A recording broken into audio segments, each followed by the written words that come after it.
Hola! Si estàs veient aquest vídeo, és que vols una societat lliure de violències. A l'esport també ens hem de posar les piles en saber detectar i abordar la violència sexual. Vinga, va, comencem. Part de la complexitat de prevenir la violència sexual rau a entendre el perfil de l'agressor. Aquest no és algú que a simple vista tothom reconegui fàcilment. El 98% dels agressors són homes. Els agressors no són monstres, sinó que se solen comportar de manera exquisida. Solen tenir reconeixement dins del club o entitat i èxits esportius, i sovint són apreciats per l'entorn familiar de la víctima. Una vegada dibuixat el perfil de l'agressor, posem el focus en com actua.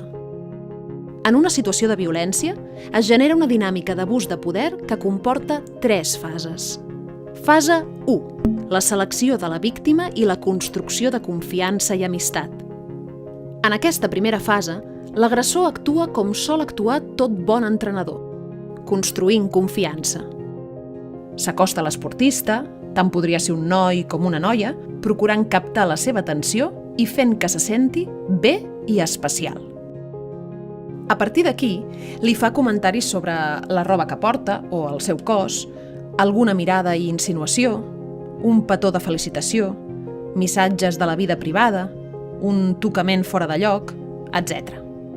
Solen ser comportaments ambivalents que l'esportista no acaba de tenir gaire clar si pertoquen o no al seu entrenador o entrenadora. Ja, sé que esteu pensant, és que avui en dia sembla que qualsevol cosa és violència.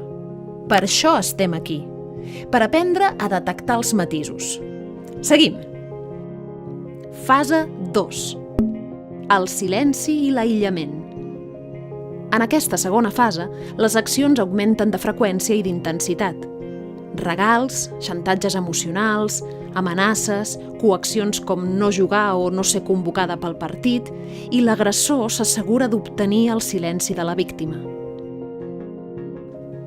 Ella es troba enredada en la dinàmica i es veu forçada a ser lleial, generant un sentiment de culpabilitat. Això fa que cada vegada li sigui més difícil explicar el que li passa, aïllant-se del seu entorn més proper.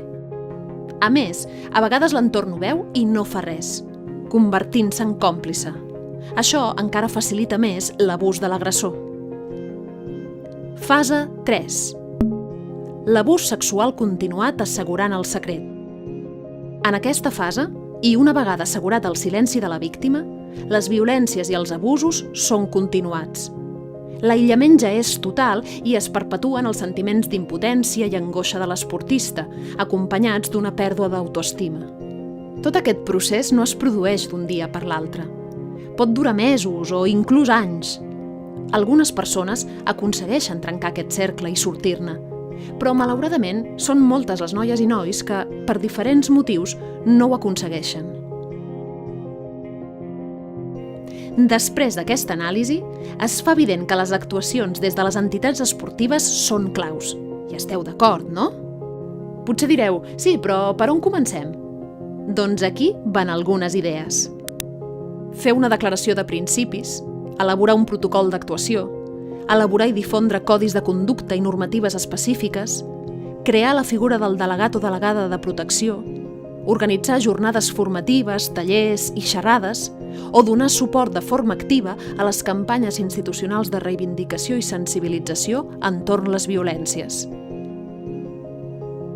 Companys i companyes de l'àmbit esportiu, entitats, clubs, deixem de ser còmplices. Que els nostres espais es parli de violències és senyal que estem fent bé les coses. Per més informació i suport, descarrega't la guia publicada pel Consell Català de l'Esport. A la xarxa la trobaràs fàcilment teclejant La violència sexual en l'esport, guia per persones adultes.